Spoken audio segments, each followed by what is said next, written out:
शराबबंदी का कानून और कठोर होना चाहिए। मैं नीतीश जी की सरकार का विरोधी रहा हूं, लेकिन नीतीश जी के इस कानून का मैं समर्थन करता हूं। मामला ये है कि शराबबंदी का कानून जनहित में है, स्त्रियों के हित में है, समाज के विकास के हित में है, बल्कि शराब पीने वालों पर, पिलाने वालों पर, परोसने वालों पर, शराब की माफियागिरी करने वालों पर, शराब की सप्लाई करने वालों पर कानून और मजबूत से मजबूत होना चाहिए। बिहार पिछड़ा है, बिहार के उत्थान के लिए शराबबंदी कानून लागू रहना चाहिए। बिहार में जहरीली शराब एक बड़ा मुद्दा बन के सामने आ गया है, क्योंकि मुख्यमंत्री के गृह जिले में बीते 3 दिनों में 13 लोगों की जहरीली शराब से मौत हो गई है। हमारे साथ बात करने के लिए AIMIM के विधायक हैं अख्तरुल इमाम। सर, अब शराबबंदी कानून को लेकर एक तरफ संशोधन की बात हो रही है, दूसरी तरफ जहरीली शराब से ही देखिए अब 13 लोगों की मौत हो गई है मुख्यमंत्री के गृह जिले में, कैसे देखते हैं? देखिए, जहरीली शराब का मामला कोई नया नहीं है। जिन दिनों में शराब पीने पर बिहार में पाबंदी नहीं थी, उस ज़माने में भी जहरीली शराब से लोग मरते रहे हैं। ये कोई नई बात नहीं है। मामला ये है कि शराबबंदी का कानून जनहित में है, स्त्रियों के हित में है, समाज के विकास के हित में है, खासकर दलितों, पिछड़ितों, वंचितों के हित में है।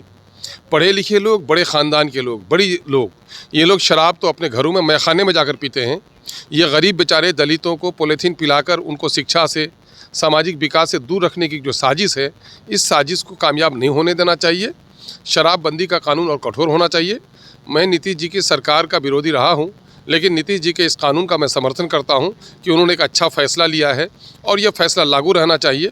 बल्कि शराब पीने वालों पर, पिलाने वालों पर, परोसने वालों पर, शराब की माफियागिरी करने वालों पर, शराब की सप्लाई करने वालों पर कानून और मजबूत से मजबूत होना चाहिए। बिहार पिछड़ा है, बिहार के उत्थान के लिए शराबबंदी कानून लागू रहना चाहिए। लेकिन संशोधन में तो कहीं ना कहीं अब छूट दी जा रही है, हिदायत की बात आ सवाल रही ये है। पैदा होता है कि आपने मेरी राय जानने की कोशिश की है, मैं अपनी राय दे रहा हूं। बिहार के हित में ये है, अगर सरकार किसी के दबाव में आकर इस तरह का फैसला लेती है तो सरकार को, इसका मामला ये है कि सरकार को सेल्फ कॉन्फिडेंस की कमी आ गई है। अच्छा, एक आखिरी नीतीश जी का कॉन्फिडेंस कमज़ोर पड़ रहा है, इस मामले में अडिग रहना चाहिए। अच्छा, एक आखिरी सवाल लेंगे। बिहार में जाति आधारित जनगणना को लेकर जो बातें, आप लोग भी सर्वदलीय बैठक में थे, उसके बाद आप प्रधानमंत्री से ही मुलाकात की, लेकिन अब तक इस पर कोई चर्चा नहीं हो रही और साथ ही साथ विशेष राज्य का दर्जा भी जो है केवल मुद्दा ही बन के रह गया है। हाँ, यकीनन है कि मुद्दा बनकर रह गया है। मैं कह रहा हूँ कि विशेष राज्य का दर्जा सर्वसम्मत से यहाँ पर से पास कराया गया और जाति आधारित जनगणना, दोनों बात।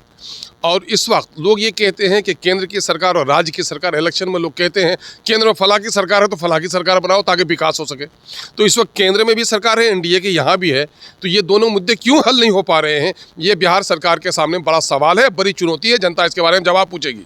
बिहार को विशेष राज्य के दर्जे का हम लोग शुरू दिन से वकालत करते रहे हैं और साथ ही आपके माध्यम से कहना चाहूँगा कि बिहार को विशेष राज्य के दर्जा देने वालों के आवाज़ पर सीमांचल का जो क्षेत्र पिछड़ा हुआ है, सीमांचल को भी विशेष क्षेत्र का दर्जा बिहार को देना चाहिए। चूँकि सीमांचल को भी नजरअंदाज किया जा रहा है जिस तरह से, तो उसी तरह बिहार को भी नजरअंदाज किया जा रहा है। और मैं समझता हूं कि इच्छा शक्ति की कमी हो गई है कि ये मुद्दे दब रहे हैं। दूसरी तरफ मामला है जाति आधारित जनगणना। माननीय मुख्यमंत्री ने विश्वास दिलाया था कि अगर केंद्र सरकार न भी करे तो हम अपने राज्य के खर्च पर जाति आधारित जनगणना करेंगे। और मैं समझता हूँ कि वचनबद्धता ये हमारी जिम्मेदारी है, अपने वचन पर कायम रहना चाहिए और सर्वसम्मत फैसला हुआ है।